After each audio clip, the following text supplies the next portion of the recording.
अस्सलामु अलैकुम वरहमतुल्लाहि वबरकातुहू। चेहरे पर नूर पैदा करने के लिए आज हम सीखेंगे चेहरे पर नूर पैदा करने की दुआ। यानी जो हजरात ये चाहते हैं कि हमारा चेहरा नूरानी हो जाए, खूबसूरत लगे, तो इस आयत करीमा को एक मरतबा पढ़कर अपने ऊपर फूंक लें। तो चलिए शुरू करते हैं। बिस्मिल्लाहिर्रहमानिर्रहीम। दिल पर और चेहरे पर नूर पैदा करने के लिए रोजाना एक मरतबा अपने ऊपर पढ़कर फूंक लें। औज़ु बिल्लाहि मिनश शैतानिर रजीम। बिस्मिल्लाहिर्रहमानिर्रहीम। अल्लाहु नूरुस समावाति वल अर्द, अल्लाहु नूरुस समावाति वल अर्द, मसलु नूरिही कमिश्कातिन फ़ीहा मिस्बाह, मसलु नूरिही कमिश्कातिन फ़ीहा मिस्बाह, अल-मिस्बाहु फ़ी ज़ुजाजह, अल-मिस्बाहु फ़ी ज़ुजाजह, अज़्ज़ुजाजतु कअन्नहा कौकबुन दुर्रिय्युन, अज़्ज़ुजाजतु कअन्नहा कौकबुन दुर्रिय्युन युक़दु मिन शजरतिन, दुर्रिय्युन युक़दु मिन शजरतिन मुबारकतिन ज़ैतूनह, मिन शजरतिन मुबारकतिन ज़ैतूनतिन ला शर्क़िय्यतिन वला ग़र्बिय्यह, ला शर्क़िय्यतिन वला ग़र्बिय्यतिन यकादु ज़ैतुहा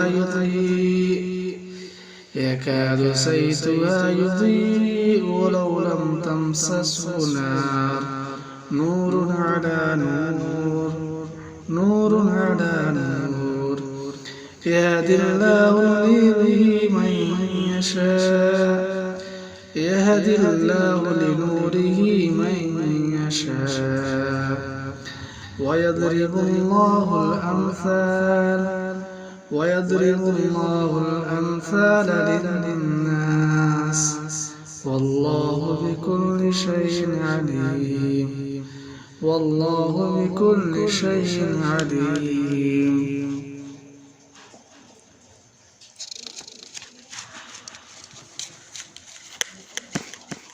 इसका तर्जुमा है, खुदा आसमानों और ज़मीन के नूर, उसके नूर की मिसाल ऐसी है कि गोया एक ताक है जिसमें चिराग है और चिराग की एक कंदील में है, और कंदील ऐसी साफ और शफाफ है कि गोया मोती का सा चमकता हुआ तारा है। उसमें एक मुबारक दरख्त का तेल जलाया जाता है, यानी जैतून की ना मशरिक की तरफ है और ना मगरिब की तरफ। ऐसा मालूम होता है कि उसका तेल खा आग उसे ना भी छुए जलने को तैयार है। बड़ी रोशनी पर रोशनी हो रही है। खुदा अपने नूर से जिसको चाहता है सीधी राह दिखाता है, और खुदा जो मिसालें बयान फरमाता है तो लोगों के समझाने के लिए, और खुदा हर चीज़ से वाकिफ है। ये सूरह नूर की 35 नंबर आयत है, जो भी हमने तिलावत की थी। ये आयत सूरह नूर की 35 नंबर आयत है। अस्सलामु अलैकुम व रहमतुल्लाहि व बरकातुहू।